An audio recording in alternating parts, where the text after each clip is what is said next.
Il existe des histoires qui ne nous quittent jamais, des visages qui, même des décennies plus tard, hantent encore la mémoire collective. Mais que se passe-t-il lorsque l'actrice derrière l'une des plus grandes légendes du cinéma français, une femme adulée, enviée, incomprise, décide enfin de briser le silence? À 86 ans, Michel Mercier ne retient plus rien. Sa confession n'est ni bruyante ni amère. Elle est calme, réfléchie. Et pourtant, elle confirme ce que beaucoup ont toujours soupçonné. Entrons maintenant dans les coulisses de la célébrité et de la douleur, alors que la femme à jamais gravée dans nos mémoires, sous les traits d'Angélique, livre enfin sa vérité. La star qu'ils ont créée. Née le jour de l'an 1939 dans la ville ensoleillée de Nice, Jocelyne Yvonne Renée Mercier voit le jour dans un univers de privilèges et d'attentes rigides. Fille aînée d'un pharmacien renommé, héritière d'une entreprise familiale bien établie dans la pharmacie et la cosmétique, son avenir semblait tout tracé, respectable, soigné, sans surprise.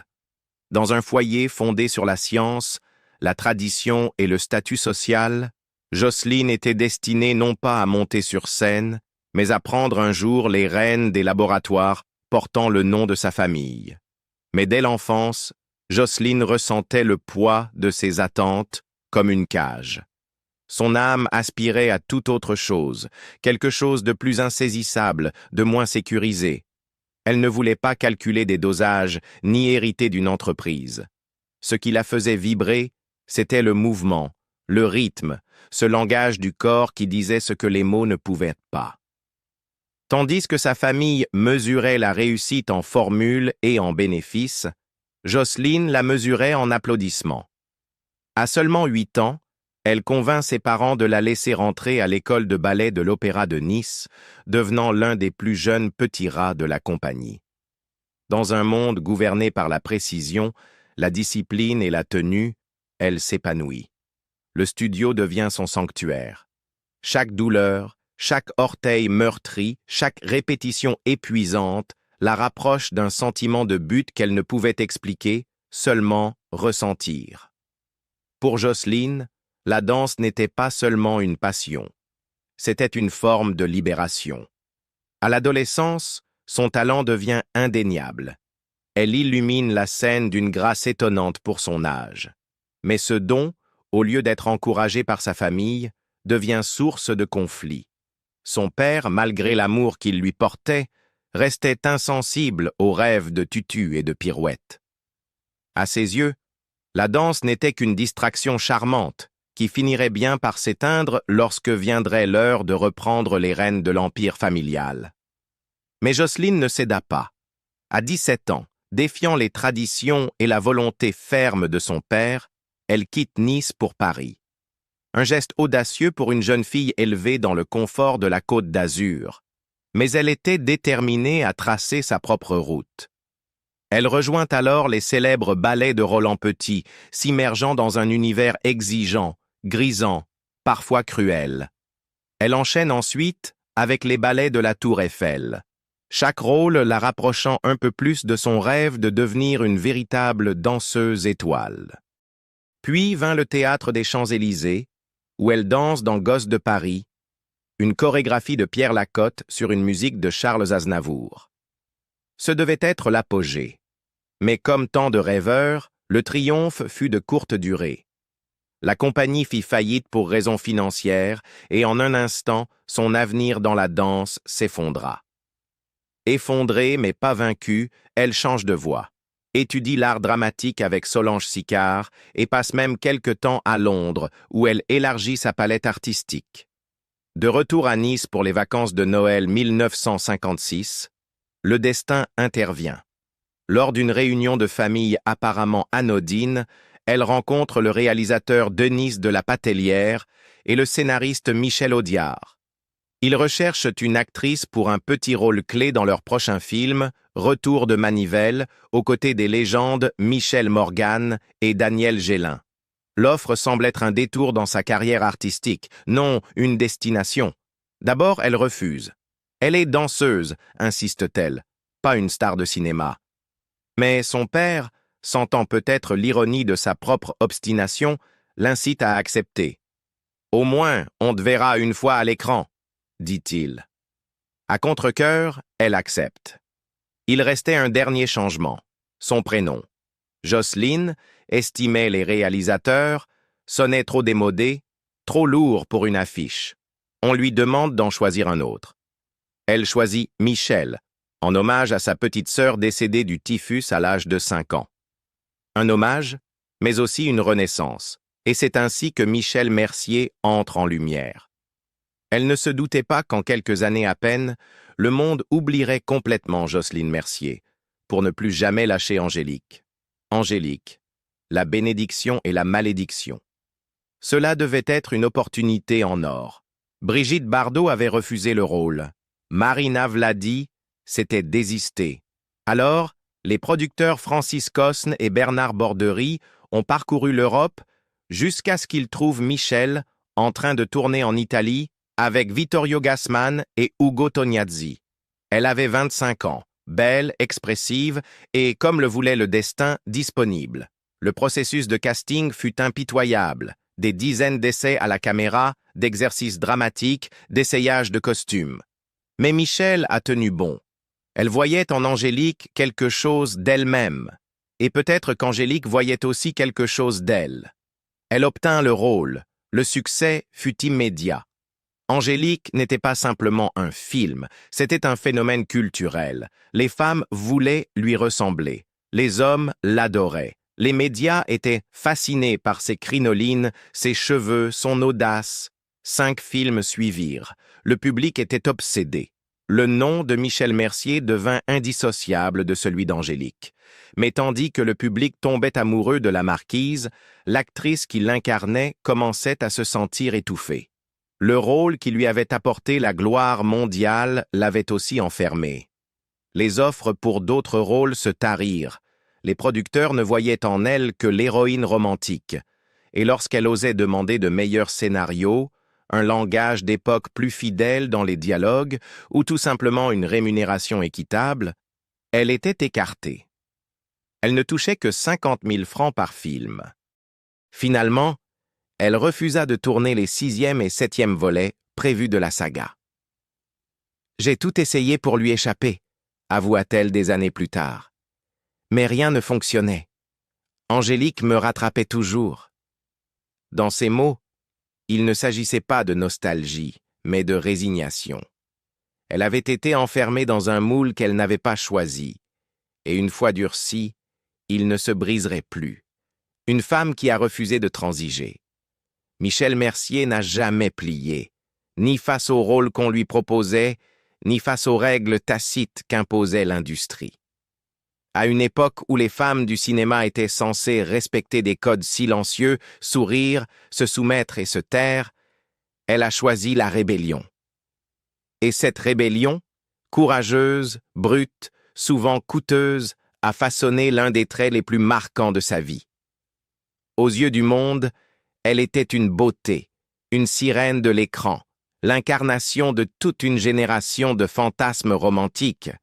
Mais derrière les projecteurs, elle était aussi une femme qui avait survécu à d'innombrables tentatives de l'écraser. Bien avant que les conversations mondiales sur le harcèlement et l'exploitation ne prennent de l'ampleur, Michel vivait déjà les dérives toxiques de l'industrie. Et contrairement à beaucoup de ses consoeurs, elle n'a jamais fait semblant de ne pas les voir. « Je pourrais vous fournir une liste certifiée de noms », confia-t-elle un jour, lors d'une interview calme mais tranchante. Des hommes qui m'ont tripoté, qui ont essayé de négocier des rôles avec leurs mains au lieu de contrats. Mais ça ne va jamais aller loin. Je ne les ai jamais laissés faire. Quand le mouvement MeToo a commencé à exposer des décennies d'abus dans le monde du spectacle, Michel n'a pas été surprise. Elle l'avait vécu, nommé et, bien souvent, repoussé avec une franchise qui déstabilisait ses agresseurs. L'un des épisodes les plus notoires de sa carrière a eu lieu en Italie, où elle était devenue une grande star du cinéma. Un magnate du cinéma italien, dont elle n'a jamais révélé le nom, lui a fait des avances en pleine négociation. Sans hésiter, Michel lui a craché au visage. La conséquence, 7 années sans aucune proposition de film en Italie. Elle fut mise sur liste noire, non pas pour scandale ou faute, mais pour le simple crime de ne pas s'être soumise. À Paris, l'histoire se répète. Un autre producteur célèbre, puissant, intouchable, tente la même chose. Michel n'hésite pas. Cette fois, elle lui donne un coup de pied bien placé là où ça fait mal. Il n'a jamais recommencé, se souvient-elle avec un sourire en coin. Mais derrière l'humour, il y a de la douleur, car une fois de plus, elle est punie pour s'être défendue. On la traite de difficile, instable, ingrate, des étiquettes discrètes mais efficaces pour lui fermer les portes dans un milieu où l'on valorisait plus l'obéissance que le talent. J'aurais pu tourner bien plus de films, reconnaît-elle plus tard. Mais le prix était trop élevé. Je ne pouvais pas me regarder dans une glace si j'avais dit oui à ce genre d'humiliation. Tandis que d'autres acceptaient les règles tacites et enduraient en silence, Michel s'en allait. Elle ne recherchait pas la célébrité à n'importe quel prix. Ce qu'elle voulait, c'était le respect, et elle refusait de troquer son intégrité contre de la visibilité. Ce refus de compromis a eu un coût. À peine entrée dans la quarantaine, les rôles se sont raréfiés. Malgré plus de 50 films à son actif, malgré sa maîtrise de plusieurs langues et des collaborations avec des légendes comme Jean Gabin ou Charlton Heston, elle se retrouve mise à l'écart par une industrie qui l'avait autrefois couverte de promesses étincelantes. Les producteurs ne l'appelaient plus. Les scénarios n'arrivaient plus. Les invitations aux galas se faisaient rares. Mais même lorsque le monde semblait l'oublier, Michel n'a jamais exprimé de regret. « J'ai perdu des rôles, oui, mais j'ai gardé mon âme, et je peux vivre avec ça », disait-elle dans une interview au début des années 2000. L'ironie, c'est que la force même qui l'a éloignée du système est aujourd'hui ce qui définit son héritage. Désormais, on ne se souvient plus seulement de sa beauté ou de son rôle légendaire d'Angélique. On se souvient d'elle comme d'une femme qui s'est battue, qui n'a pas plié, qui s'est levée quand il aurait été plus simple de se taire. Une tempête dans un monde de chuchotements. Et aujourd'hui, dans ses années de maturité, elle observe une industrie qui commence lentement à comprendre la vérité qu'elle a toujours incarnée. Le silence n'est pas une grâce, et la dignité n'est pas négociable. Amour, perte et trahison. Pour toute la passion et la splendeur qui entouraient Michel Mercier à l'écran, sa vie en dehors des projecteurs n'a pas été faite de fins de contes de fées, mais d'une série de chagrins d'amour qui ont laissé des cicatrices plus profondes que tout ce qu'un film aurait pu révéler. Derrière les robes somptueuses et les illusions du cinéma se cachait une femme qui, encore et encore, cherchait l'amour et trouvait trop souvent la déception. L'un des premiers grands amours de sa vie fut le chanteur et poète énigmatique Gianni Esposito, dont l'intensité spirituelle la captiva à ses débuts dans la célébrité. Il n'était ni riche, ni puissant, ni bien introduit politiquement, mais il possédait une forme de mysticisme et de douceur qui le rendait unique. Son attachement à Esposito fut si profond que lorsqu'un shah d'Iran fraîchement divorcé de Soraya Esfandiari la courtisa pour devenir son épouse, elle déclina. Le shah organisa un dîner privé à Rome et lui offrit des bijoux somptueux, une véritable rivière de diamants. Mais sa réponse fut aussi ferme que gracieuse. « Je ne peux pas imaginer un mariage sans amour », se souviendra-t-elle plus tard. Ce refus calme, né du principe et non du spectacle, marqua la façon dont elle aborderait toutes ses relations. Le cœur avant tout. En 1958, lors d'un dîner du Réveillon à Rome, elle rencontre André Smag, un assistant réalisateur français travaillant sur Ben-Hur avec William Wyler. Le courant passe immédiatement. Ils se marient en 1961 dans le village artistique de Saint-Paul-de-Vence. Au début, tout semble parfait. Un homme du même milieu, capable de comprendre son univers. Mais quelques années plus tard, leur union s'effondre sous le poids de l'alcoolisme de Smag et de sa santé mentale déclinante. Ces crises fréquentes le conduisent à des internements psychiatriques, rendant le divorce pratiquement impossible en droit français à l'époque. il faudra des années de bataille juridique et un accord financier important pour que Michel retrouve sa liberté. Mais le prix émotionnel avait déjà été payé. Dans une seconde tentative de bonheur, elle épouse Claude Bourillot, ancien pilote automobile devenu pharmacien, puis conseiller politique durant la présidence intérimaire d'Alain Poher après la démission de De Gaulle. Le couple s'installe à Hollywood, où Michel espère se réinventer, notamment en tant que productrice, non actrice. Mais Hollywood se montre impitoyable. Malgré sa notoriété en Europe, les portes restent closes et après quelques années de désillusion, le mariage prend fin en 1979. De retour en Europe, Michel trouve un amour plus stable avec un homme d'affaires suisse à Genève. Elle s'installe avec lui et devient la belle-mère aimante de ses 2 fils, qu'elle élève comme les siens. Pour une fois, cela ressemble à une vraie famille. Mais au bout de 2 ans, le destin frappe à nouveau. Il meurt d'un cancer. Et comme ils n'étaient pas mariés, elle ne reçoit rien. Une fois encore, elle doit tout recommencer. Puis vient le prince, un aristocrate romain charmant qui l'emmène vivre une vie de privilège en Italie. L'histoire semble romanesque, mais au bout de 3 ans, il s'éloigne, émotionnellement et physiquement. Lorsqu'elle comprend qu'il ne l'aime plus, elle fait ses valises et retourne à Paris, le cœur encore plus lourd. Mais rien ne la prépare à la trahison finale, celle qui la laissera non seulement brisée, mais ruinée. En 1996, lors d'un événement mondain, elle fait la connaissance de René Leporc, un homme de près de 20 ans son cadet, élégant et persuasif. Il lui propose de fonder une maison d'édition à Cannes, destinée à publier ses mémoires, ainsi que les écrits de ses amis célébrités. Séduite et pleine d'espoir, Michel accepte. Elle ignore alors que Leporc est un escroc aguerri, déjà interdit de gestion pour fraude. Une fois la société créée, il falsifie sa signature sur des chèques, détourne les fonds et siphonne au total plus de 400 000 € de ses comptes. Elle découvre la trahison trop tard. « J'étais ruinée », avoue-t-elle. « J'ai dû vendre mes tableaux, mes meubles et même les costumes que je portais en angélique. » Leporc fuit la France et s'installe au Vietnam, où il fonde une nouvelle entreprise sous une fausse identité. En 2008, il est condamné par contumace par la Cour d'appel d'Aix-en-Provence. 18 mois de prison, 150 000 € d'amende et près de 60 000 € de dommages et intérêts à verser à Michel. Un mandat d'arrêt reste en vigueur à ce jour. Malgré tout cela, Michel parle d'amour avec une ironie lucide. Elle n'a jamais eu d'enfant biologique, mais affirme avoir élevé 6 garçons, les enfants de ses anciens compagnons qu'elle a aimés et éduqués. Et pourtant, selon ses mots, ils ont disparu de ma vie comme leur père. L'amour lui a offert l'extase, la déception, l'espoir et la perte.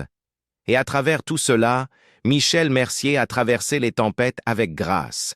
Elle a aimé pleinement, fait confiance profondément et même trahi. Elle n'a jamais laissé l'amertume la consumer. Dans le silence apaisé de ces dernières années, elle ne parle pas avec regret, mais avec une compréhension douce amère d'une vie vécue pleinement, même si douloureusement. Solitude, maladie et une dernière vérité. Dans le dernier chapitre de sa vie, Michel Mercier ne vit pas dans le regret, mais dans une forme de résolution paisible. Loin des caméras brûlantes et des tapis rouges qui ont jadis défini son existence, elle a trouvé refuge dans un appartement baigné de soleil, surplombant la mer Méditerranée, niché dans les hauteurs de Cannes. C'est un coin de paix où le temps s'écoule lentement, où l'air est parfumé par les fleurs en pleine floraison, et où les souvenirs planent comme des ombres sur les murs. Mais même dans ce décor idyllique, la vie ne l'a pas épargné. À 81 ans, Michel a dû affronter l'une de ses batailles les plus dures, une forme douloureuse et dangereuse de cancer de la peau.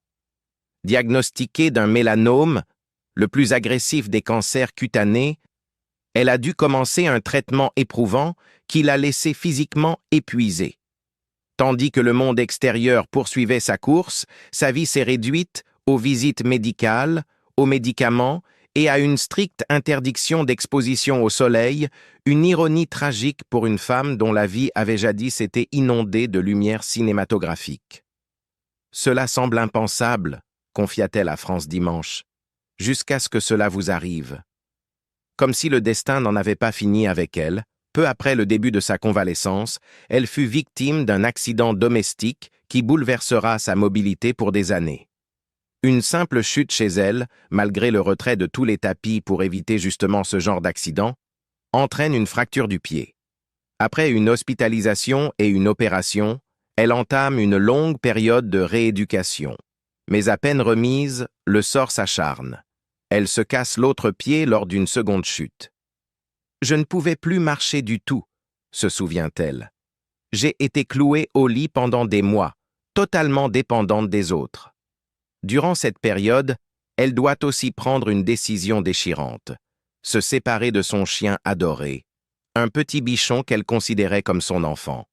« C'était comme mon fils », dit-elle les larmes aux yeux. « Mais j'étais trop faible pour m'en occuper, et je savais qu'il méritait mieux. Le confier à quelqu'un d'autre, c'était comme m'arracher une partie de l'âme. » Puis, un nouveau coup dur. Sa seule sœur décède, laissant Michel plus seul que jamais. Dans les interviews, elle décrit la sensation d'être entourée d'absence par les êtres chers disparus, les collègues envolés et une industrie qui l'avait oubliée. C'était comme si la tristesse arrivait de tous les côtés à la fois, dira-t-elle. En 2023, ses ennuis de santé continuent et elle admet au Nice Matin que le mélanome est revenu, la poussant cette fois dans une quasi-totalité d'isolement. L'exposition au soleil étant devenue trop dangereuse, l'actrice qui illuminait chaque pièce devait désormais vivre dans l'ombre.